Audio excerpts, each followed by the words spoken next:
Canada is moving to become the second nation to legalize recreational marijuana.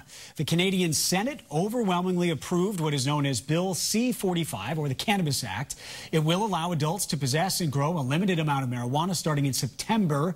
Weed will be off limits to anyone under 18, and users can buy it only from approved retailers. Meantime, here in Massachusetts, it is legal to smoke and ingest marijuana and grow your own. And starting July 1st, it will technically be legal to sell it, or at least that is the goal. And talking tonight about that goal with us and where all of this stands is the man who is in charge of this process, the chairman of the Cannabis Control Commission, Stephen Hoffman. Thank you so much for coming in. We appreciate it. Thanks for having me here. My pleasure. We appreciate it. So the big question, I think, for most people is where do we stand? We have adults who want to use recreational marijuana. Right.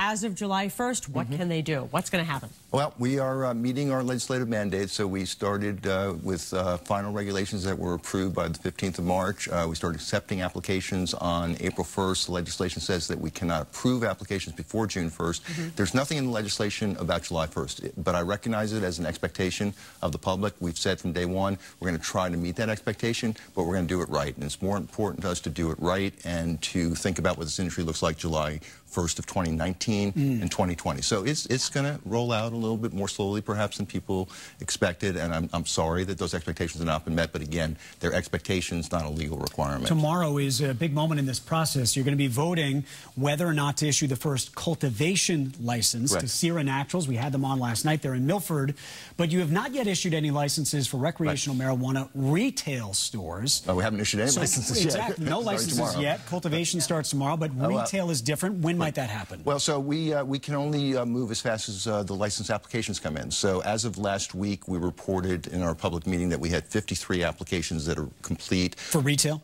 No, 53 total applications. And of those, about a dozen are retail.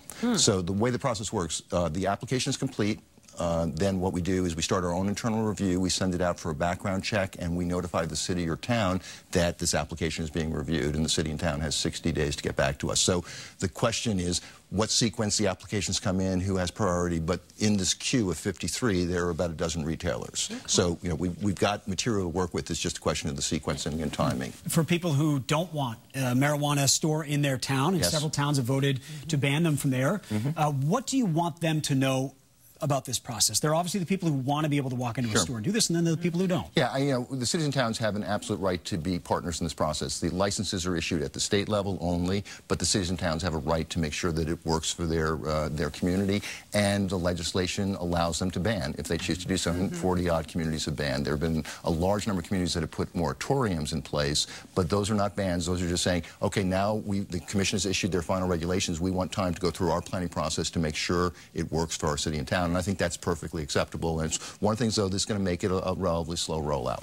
Yes, so cities and towns have the right to do that. People might forget that about the ballot question. Right, exactly. They have the right to... that you do not want one of these. That's correct. And there's, I think, 42 or 43 cities that have enacted bans. Not necessarily of all different kinds of enterprises. You know, some have only banned retail, but some have banned all kinds of marijuana establishments. You know, the longer this takes, the more likely, we've been talking about this, that people are going to stay with their pot dealer. The sooner this is up and running, tax money is going to come in. Correct. People generally feel as though it will be safer.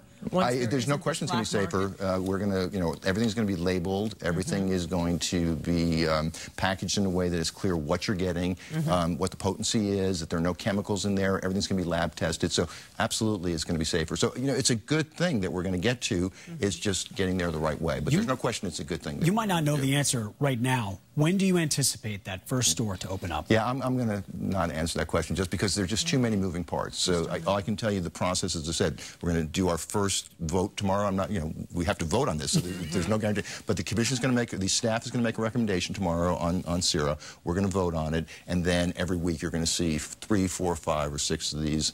They're all, if we approve them, again, reminder, they are provisional. Based on what the town says. Based on the town, but the facilities have to be built out, and we have to go inspect them to make sure that the facility actually matches the regulatory requirements. So it's just, there's too many moving parts, and then as you pointed out, Paula, we got to hear back from the cities and towns, and so there's just too many moving parts for me to make a precise forecast. I'd love to. I really would love to. Then people would stop tweeting. Well, we know you're a very busy man. Stephen Hoffman with the Cannabis Control Commission. Thank you so much for coming in. My pleasure. Thank you for having me here.